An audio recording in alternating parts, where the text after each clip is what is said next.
This forgotten tragedy began with children's screams and ended with 2 graves that simply vanished. It was a quiet Sunday afternoon in Penfield, South Australia, February 28th, 1864. A day that should have been uneventful, but instead became one of the most heartbreaking tragedies the small community had ever witnessed. Frederick Penfold had just stepped away to visit his father, William. His wife had returned from chapel with their young children. Nearby, 2 women, Johanna Lawrence and Mrs. Roberts, were chatting just across from the Penfold home. And then it happened. Sudden, piercing screams. Children's screams. The kind that freeze your blood. Frederick heard them from a distance and ran, full speed, back to his home. When he burst through the door, he found 2 of his children, little Sarah, just 4 and a half, and tiny Thomas, only 2 years and 8 months old, both violently ill. They were clutching their stomachs. Their throats were tightening. They were sick, terrified, and struggling to speak. Frederick begged his daughter Sarah to tell him what she had eaten. Jam, she whispered. Jam she had picked up from the ground opposite Mr. James Haswell's store. Johanna and Mrs. Roberts, who had heard the screams, also ran to the home. Johanna helped search for this source of jam and found a small broken bottle. Inside were the sticky remnants the children had been eating, and on the glass were the tiny marks of their fingernails, where they had scraped every last bit they could reach. This wasn't jam. It was poison. Mr. Haswell himself arrived shortly after. As a friend of the family, someone who had given the children remedies before, he tried everything he knew to force the poison out. He gave them old-fashioned treatments of the time: antimonial wine, egg whites, milk, iron, even tobacco smoke forced into their throats to make them vomit.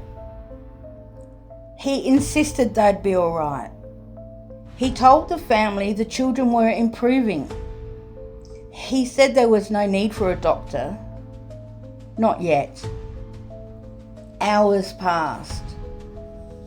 By sunset, Frederick was desperate. He asked again if a doctor should be called. Again he was told the children were getting better. But they weren't. William Penfold, Frederick's father, arrived and immediately demanded, "Have you sent for the doctor, Fred?" When told no, he ordered him to. Dr. Fisher from Salisbury was finally sent for, but by the time he arrived, it was too late.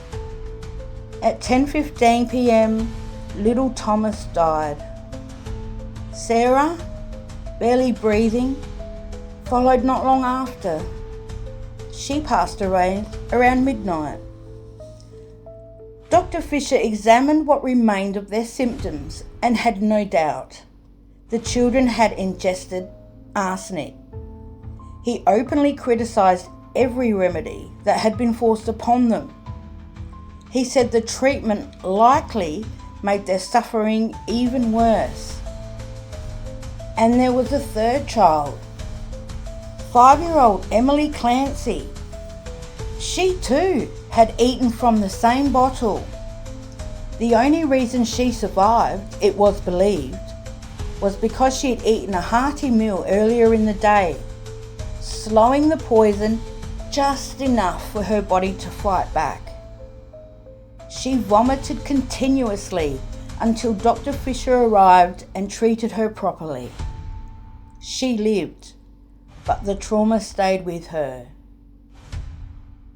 The following day, a coronial inquest was held. The verdict was clear. Thomas Penfold and Sarah Penfold died from consuming ant poison, carelessly buried and left neglected on the property of James Haswell. That same evening, the two little siblings were laid to rest at the Zoar cemetery.